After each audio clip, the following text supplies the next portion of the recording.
அஸ்ஸலாமு அலைக்கும் ஃப்ரெண்ட்ஸ். இன்றைக்கி சோயா ரேஷன் அரிசி வச்சு ஒரு சாஃப்டான இட்லி பண்ணலாம் வாங்க. அதுக்கு நான் ரேஷன் அரிசி, புழுங்கல் அரிசி 4 அழாக்கு எடுத்திருக்கேன். பச்சை அரிசி 1 அழாக்கு எடுத்திருக்கேன். இதான் புழுங்கல் அரிசி. இது 4 அழாக்கு. இது பச்சரிசி, இதுவும் ரேஷன் அரிசி தான். இது 1 அழாக்கு எடுத்திருக்கேன். இதை நல்லா புடச்சி சுத்தம் பண்ணிக்கலாம். இதோட 1 அழாக்கு சோயா, இதையும் எடுத்துக்கலாம். இதில் 1 டேபிள் ஸ்பூன் வெந்தயமும் சேர்த்துக்கலாம். எப்போவுமே இட்லிக்கு இந்த மாதிரி மொத்தமாக ஊற வச்சு தான் அரைப்போம். தனித்தனியாகலாம் அரைக்க மாட்டோம். இட்லி ரொம்ப நல்லாவே வரும், தோசையும் ரொம்ப சூப்பராக வரும். இப்போ இதை நல்லா கழுவி எடுத்துகிட்டு வந்துடலாம்.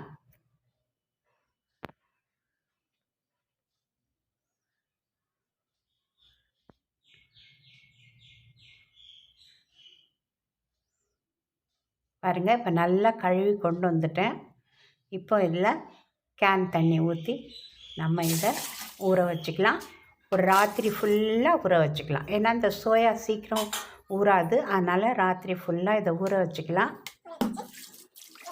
ஊற வச்சாச்சு. நான் எங்கள் கிரைண்டர் ரீப்பேர் ஆயிடுச்சு, அதனால் மில்லில் கொடுத்து தான் அரைச்சிட்டு வந்தேன். இதை அரைச்சிட்டு ஒரு 2 மணி நேரம் ஆகுது. இந்த பாருங்கள், நல்லா புளிச்சிருச்சு. இப்போ இதை கொஞ்சம் கலந்து விட்டுக்கலாம். இந்த காற்றெல்லாம் வெளியில் வந்துட்டோம்.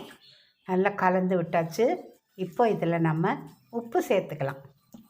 தேவையான அளவு உப்பும் கொஞ்சம் தண்ணி சேர்த்துக்கலாம். ரொம்ப கெட்டியாக இருக்குது மாவு.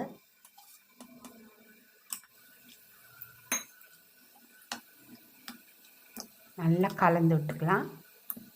குஷ்பு இட்லி மாதிரி நல்லா இருந்துச்சு. இட்லி ரொம்ப சாஃப்டாக இருந்துச்சு, ரொம்ப டேஸ்ட்டாக இருந்துச்சு.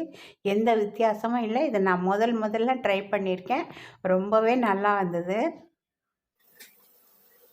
இப்போ நானும் இட்லி குண்டானில் துணியை போட்டு இந்த இட்லியை ஊற்றிக்கலாம். இட்லி இந்த தண்ணி நல்லா கொதித்து ஆவி வந்ததுக்கப்புறம் ஊற்றிக்கலாம். இப்போ நல்லா ஆவி வந்துருச்சு.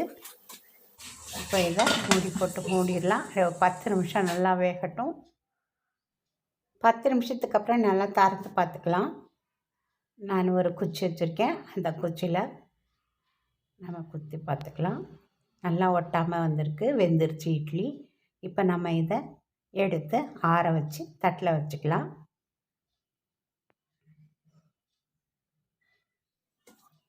தட்டில் போட்டால் பாருங்கள், ரொம்ப சூப்பரான இட்லியாக வந்திருக்கு. குஷ்பு இட்லி தான். இதுக்கு ஒரு பொருத்தமான சாம்பார், பருப்பு இல்லாத ரெடிமேட் சாம்பார் தான், உடனடியாக பண்ணுற சாம்பார், அது வச்சுக்கலாம். ஒரு மிக்ஸி ஜார் எடுத்திருக்கேன். அதில் 2 டேபிள் ஸ்பூன் உடைச்ச கடலை, 1 டேபிள் ஸ்பூன் சோம்பு, நமக்கு தேவையான அளவு புளி, இதை சேர்த்து நல்லா பவுட்ரு பண்ணிக்கலாம்.